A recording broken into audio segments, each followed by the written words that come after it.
what's up YouTube? Welcome back to the channel. It's Christine with gaugegirltraining, an online meal planning and coaching service. I'm an author, food scientist, and chemical engineer, and in today's video, we are going to talk about why you need to eat more to lose hormonal belly fat. So let's get started. So when it comes to understanding your body type, a lot of people are frustrated about excess in the midsection. There is the bloated belly.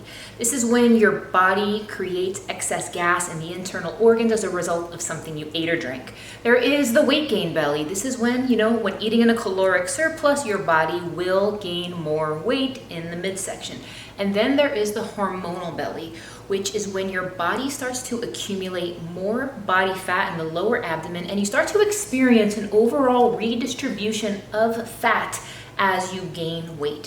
When this happens, it can be very stubborn and very hard to lose. And I'm going to talk about in this video why it is you need to eat more to lose hormonal belly fat. So everywhere on the internet, if you're trying to lose weight and you start digging beneath the surface, you're going to find that you need to be in a caloric deficit.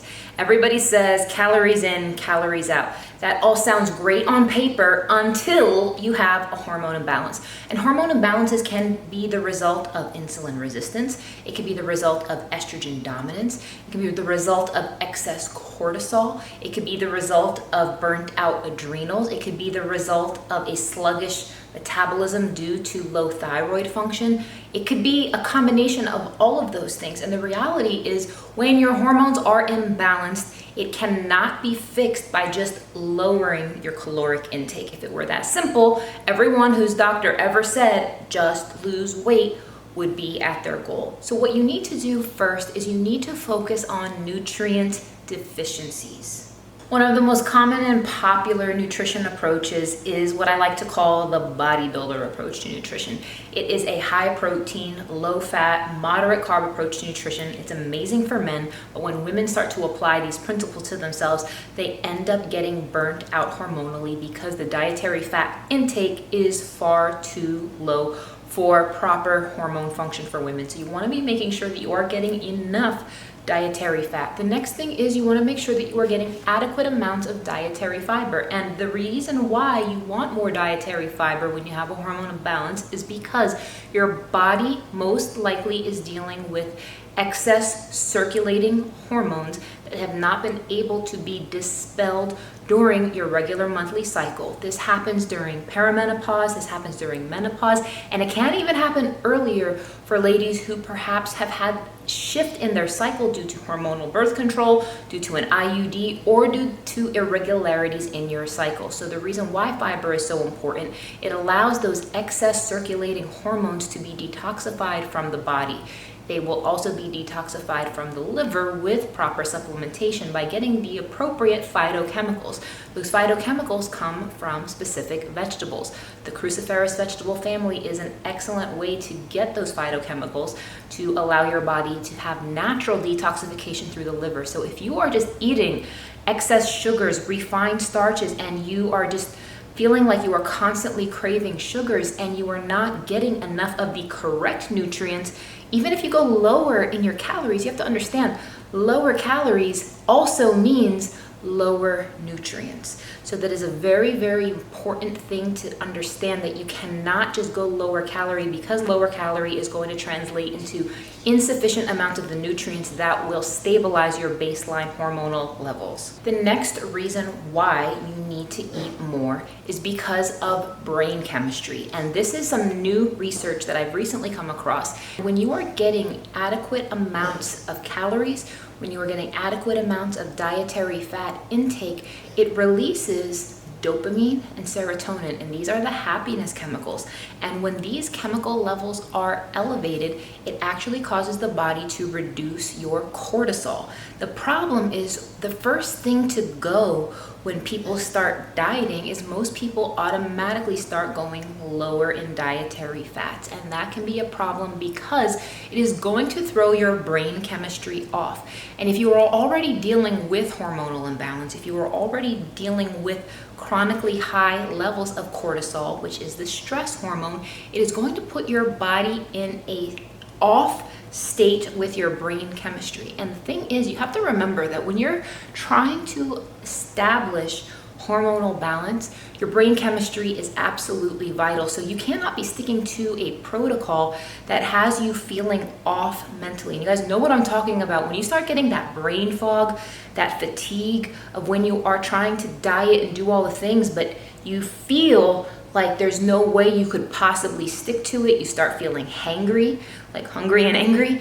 It's because your brain chemicals are off balance, and something does need to be sustainable in order for you to feel hormonally balanced. And the problem is, so many women are trying to fill that gap in their dopamine and serotonin with refined processed sugars, because that is a quick fix way to get that spike, but it is not a sustained spike that will absolutely lower your cortisol. So what you need to do is you need to manage that with an appropriate dialed in source of dietary fat that is not only going to be adequate to elevate the good feeling hormones, the dopamine, the serotonin, those neurotransmitters, but also not too high that it is going to spill over and cause fat gain.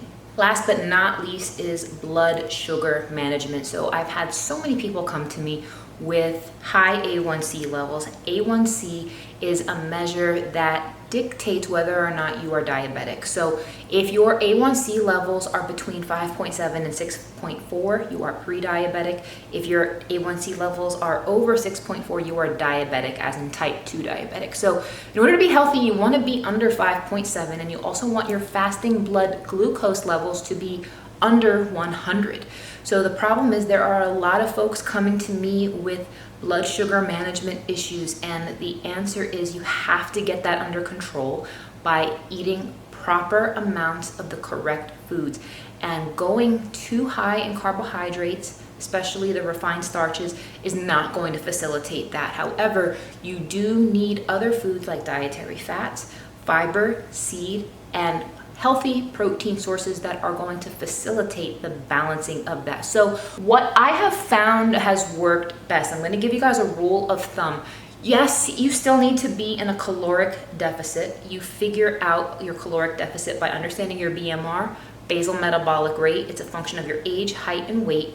That tells you how many calories you need to sustain your current body mass at rest. You factor in your activity calories, that's your total daily energy expenditure.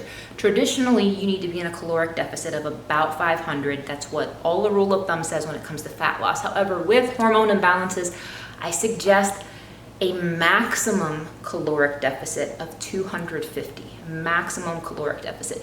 You may need 200, you may need 100. And the thing is, you have to trust me on this, you guys. I have tons of case studies and clients who have had amazing success at a substantially higher calorie range. So what am I talking about in terms of ranges? I'm talking about in the range between 1,500 and 2,000 calories. I have had clients well over 2,000 calories on customized hormonal resetting protocols, not only have lost weight, rebalanced their hormone, got rid of the hormonal belly, but have felt better. So again, to recap, you want to make sure that you are dialing in those nutrient deficiencies. You want to make sure that your brain chemistry is stable, and you want to make sure that your blood sugar levels are optimized. So what do you do? So the first thing you can do is you can learn more about these principles in my book, Unlock Your Macro Type. It's going to help you figure out the best way to fuel your unique body type.